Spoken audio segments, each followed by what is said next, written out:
If you agree that silence often hides the strongest stories, make sure to like and subscribe, because what you're about to hear is one of those stories. They said she was just a consultant, a logistics specialist, late 20s, calm voice, pressed uniform jacket that didn't match her government-issue badge. That's what the guards at Gate 9 thought when her black SUV eased up under the halogen lights. They waved her through every other week without question. Routine. Forgettable. Until that night, when every routine on that base stopped breathing. It started with a misfiled clearance code. That's what the report would later say. But those who were there remember it differently. They remember the silence between the radio calls, the sudden static that filled the control booth, and the single order that came from nowhere. Seal Gate 9. No one in, no one out. Elena Ward didn't panic. She just slowed the SUV, engine humming softly as the beams of her headlights cut through the mist.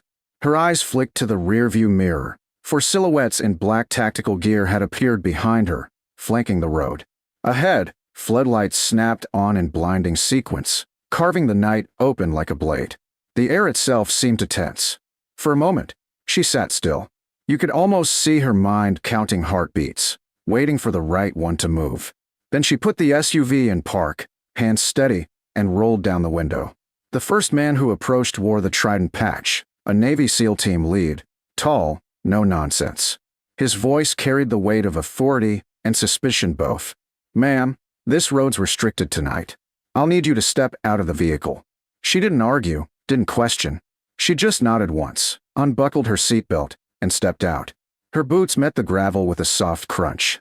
The night smelled of salt and diesel, a reminder the ocean wasn't far away. "State your name," the SEAL barked. "Elena Ward." Her voice was clear, not trembling, not defiant, just measured. He frowned. "That ID in your windshield, where'd you get it?" She tilted her head slightly. "From command, same as everyone else." But something in her tone made him pause. Something about the certainty, the quiet authority in it. Behind him, the rest of the SEALs shifted uneasily. The tension wasn't from fear, it was confusion. They'd been briefed for a potential infiltration, a false credential run. No one had said anything about this. Inside the control booth, a young operator leaned toward his screen, whispering, "Sir, that clearance number isn't in the system. It's classified above top secret." The commander's jaw tightened. Above top secret doesn't exist. But the operator just looked at him, pale. "Then what's Omega?" The name hung there, unspoken, heavy as iron. Elena heard it. She closed her eyes, exhaled slowly. For the first time, her calm wavered, but only for a second. Then she stepped forward, enough for the floodlights to catch the faint scar running along her temple. The kind only field medics recognize as shrapnel's whisper. "I suggest you lower your weapons," she said. "Protocol 6A doesn't apply to Omega clearance." The SEAL commander hesitated. He'd never heard anyone outside command speak those words. He raised a hand for his men to hold, eyes locked on hers. "Who sent you?" She met his gaze and spoke quietly, almost as if she were reciting a prayer. "Omega Directive confirmed." For a moment, no one moved. The floodlights hummed. The radios hissed with static. Then the operator inside the booth ripped off his headset like it had burned him. "Sir," radio silence. Every channel just went dead. The commander's breath caught. He'd seen fear before, but never like this, not in himself. He took a step back, scanning her face, as though trying to match it to a classified file he was never cleared to see. "Elena Ward," he repeated softly. That name was scrubbed from records 8 years ago. She didn't answer, just watched him, eyes steady, waiting for him to catch up. Behind her, one of the younger SEALs whispered, "What's the Omega Directive?" No one answered him. They all knew better. The commander pressed a hand to his earpiece, listening for guidance that didn't come. "All units, stand down," he muttered finally, voice uneven. "Repeat, stand down." The rifles lowered. The tension didn't. Elena took a slow step forward, stopping just before him. "You need to make a call," she said. "To who?" "You'll know the number." "You always did." Her words hit him like a memory he didn't want. The number, the one written in pencil on the inside flap of every classified field manual. The one no one was supposed to ever dial. He turned to his men, voice lower now. "Secure the perimeter." No chatter. Then he stepped aside, motioning her toward the command booth. As she walked past, one of the SEALs muttered under his breath, She's just a kid. Another answered quietly. Then why does she know that code? Inside the booth, dim light flickered against peeling paint. The operator was pale, fingers trembling as he held out the comms handset. Elena took it gently, pressed the key sequence without looking. The line clicked once. Then a man's voice came through, gravelly, precise, and all too calm. Identification. Omega Operative Ward, she said. Silence. Then, confirmed. Every man in that booth stared at her like the air had vanished. The commander swallowed hard. Ma'am, what is this? She turned, her expression unreadable. Containment protocol. You weren't supposed to see this. Outside, fog rolled thicker over the base fence, the night pressing close. The floodlights began to dim, one by one, as if something unseen had decided visibility was no longer necessary. And as the last one flickered out, you could barely make out Elena's silhouette, standing there in the dark, perfectly still, while hardened soldiers hesitated to breathe around her. No one knew who she really was. Not yet. But every man there understood one thing. They'd just stepped into a story no one would ever put in the official report. And somewhere, far beyond that gate, a secure line reconnected for the first time in a decade. 3 words came through, cold and final. Directive confirmed. Activate. The SUV engine clicked softly in the distance, cooling metal settling into silence. Elena looked back once at the men who had surrounded her moments ago. Their weapons were still lowered, their eyes fixed on her like she'd just stepped out of history. She didn't smile, didn't speak, just walked back to her car, opened the door, and whispered something none of them could quite hear.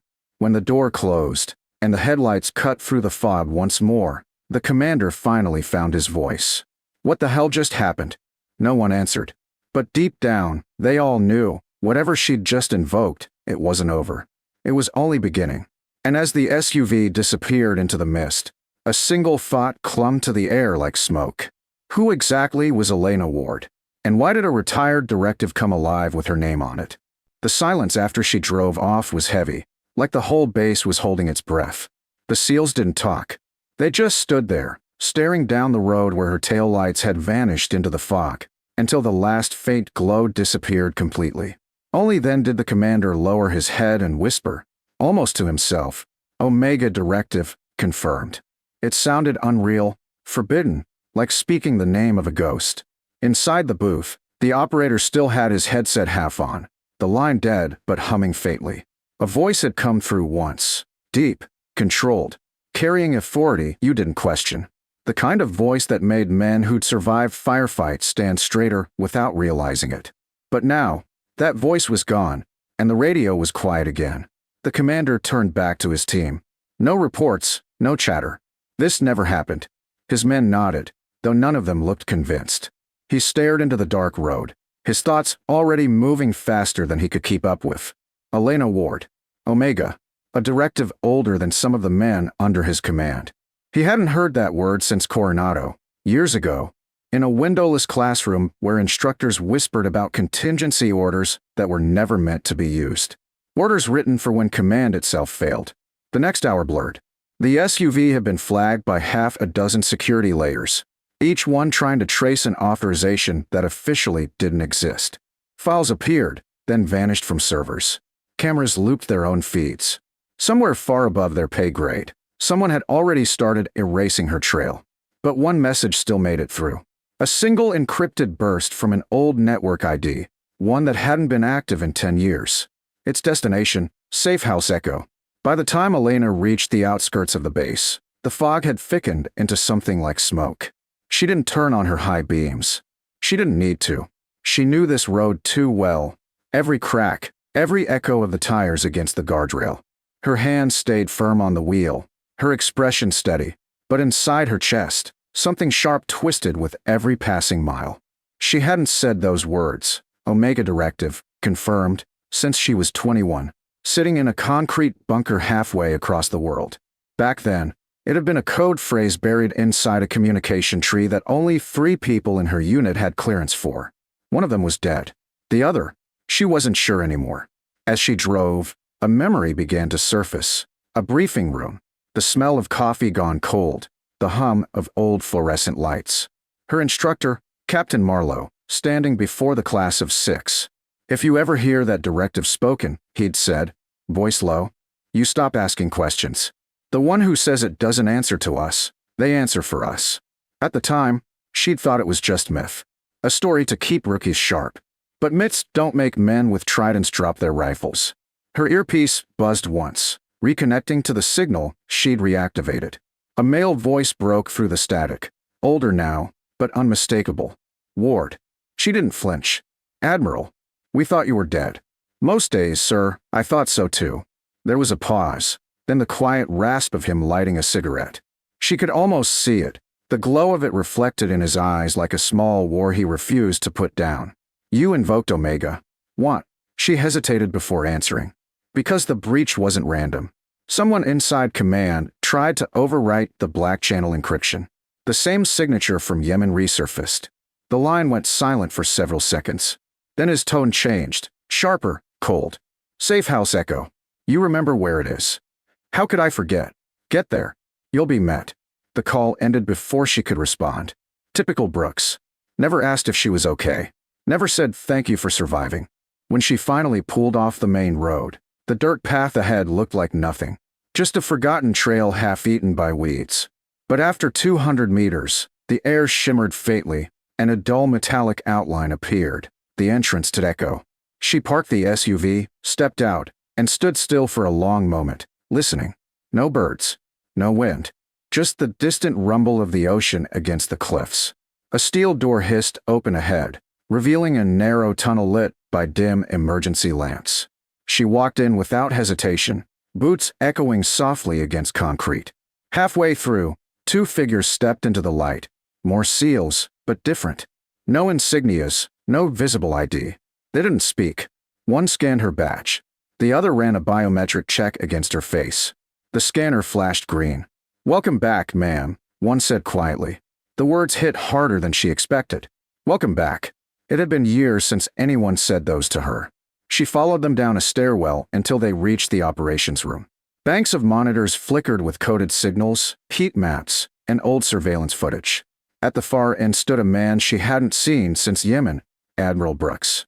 He turned slowly, age carving lines where there used to be steel. His eyes, though, hadn't softened. Ward, he said simply. Sir. He studied her for a long moment. We buried an empty coffin for you. She almost smiled. I heard the service was nice. He didn't return the smile. The Omega Directive hasn't been touched in 10 years. Why now? She moved closer, setting a small encrypted drive on the table. Because it was never deactivated. Someone's been keeping it alive, hidden in the comms net. I traced it to a black channel ping 3 nights ago. Same code signature from the ghost op that wiped my unit. Brooks leaned forward, eyes narrowing. You're saying it's internal? I'm saying it's familiar. For the first time, the Admiral looked genuinely unsettled. He opened a drawer and pulled out an old file marked Omega, red contingency. The folder was dusted, edges cracked, but the seal on it was still intact. Only 2 people ever held active authority under that directive, he murmured. Me. And the architect who designed it. He looked up at her, and he's been dead 15 years. Elena shook her head slowly. Then who signed the override last week? Brooks stared at her for a long time. Then, almost reluctantly, he opened the folder. Inside, a single sheet of paper, an authorization line, encrypted and time-stamped. The signature was hers. A long silence stretched between them. She didn't blink. That's not possible. Brooks exhaled. Then someone's using your clearance, Elena. Someone who knows the codes only you could have written. The lights flickered once. The comms console beeped. A new signal appeared. Untraceable. Pulsing with the same encryption pattern she'd just mentioned. A voice came through the speakers. Distorted, genderless, almost taunting. Directive acknowledged. Phase 2 commencing. Brooks's head snapped toward the screen. Elena's pulse jumped, but her voice stayed even. They're in the network. The Admiral turned to her. Then we're already too late. Elena reached for her gear bag, pulled out the sidearm she hadn't touched since the desert. She locked the slide, checked the chamber, and holstered it with a soft click. No, sir, she said quietly. They're early. Outside, a faint tremor rippled through the ground, distant, but growing. The emergency lights flickered red. The monitors began to shut down one by one. Somewhere deep in the bunker, a siren started to wail. The siren's low wail rolled through the bunker like a heartbeat on borrowed time. Elena didn't flinch. She'd heard that sound before. Once in Yemen, once again in a lab that never officially existed. It was the sound that came right before a command post went dark. The room around her blinked in and out of emergency red as the system began a forced lockdown. Admiral Brooks barked orders into his comms headset, his voice taut with control. Seal the lower levels. Full containment. Give me a trace on that transmission. But even as he spoke, the screens behind him started to flicker, one by one. Words scrolled across the top in pale white text. Omega. Phase 2 initiated. Brooks turned sharply toward Elena. This wasn't supposed to be possible. That directive, it was a last resort, not a chain reaction. Elena's gaze stayed locked on the monitors. Someone's reactivated the contingency tree. Every dormant asset, every failsafe file. It's not random. They're calling the directive itself back online. A hollow laugh escaped Brooks. The directive isn't an operation, Ward. It's a personnel recall. She turned to him, realization dawning like ice spreading through her veins. You mean? Brooks nodded slowly, grimly. Every operative ever cleared under Omega, every ghost we buried, is being pinged right now. The weight of it hit her like gravity. Dozens of names, faces, people who had vanished without official recognition. Ghosts trained to vanish from history. People like her. And someone out there had just woken them all up. Before Brooks could say more, the lights went out completely. The sound that followed wasn't just mechanical. It was rhythmic. Boots, echoing in the hall outside. Precise, unified. Elena drew her pistol, motioning the Admiral back. She could already hear it. 6 men, maybe 7, moving in perfect formation. Whoever they weren't regular troops. The door to the command room hissed open. Floodlights flared from their helmets. And for a moment, Elena was staring down the barrels of weapons held by a full SEAL response team. The same unit that had stopped her SUV hours before. Stand down. Brooks barked. They're ours. But the team didn't lower their weapons. Their commander, the same man from Gate 9, stepped forward. Orders came from higher, sir. Base is compromised. All assets to be secured, including operative Ward. Elena's eyes narrowed. Secured? We're silenced. No one answered.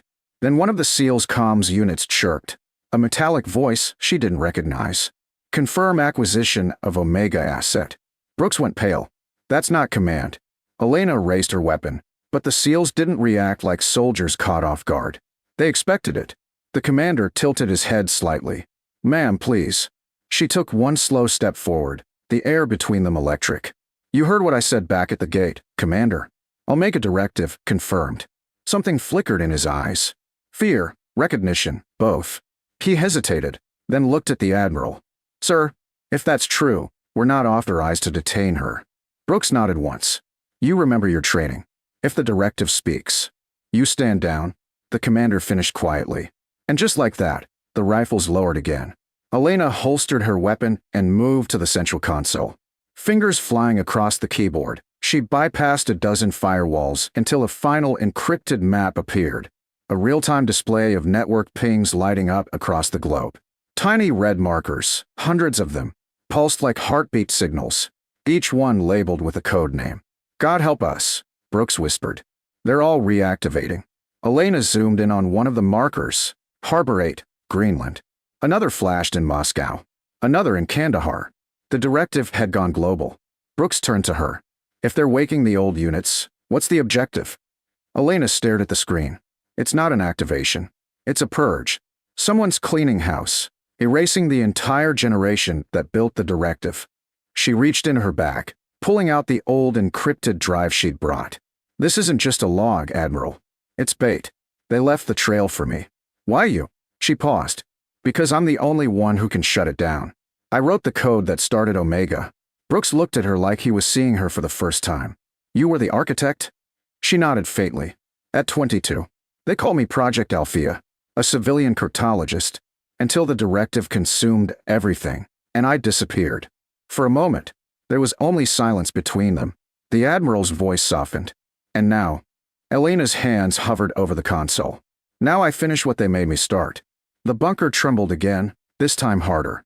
The map flickered, half the red markers winking out one by one. Then, on the largest central monitor, A new message appeared. Just 2 words. Hello, Althea. Brooks grabbed her shoulder. They're in the system. I know. She cut him off, typing faster. But not for long. The lights flared once more as she overrode the failsafe. Her voice was calm, steady. Each command line entered with surgical precision. The terminal beeped, warning of a full purge.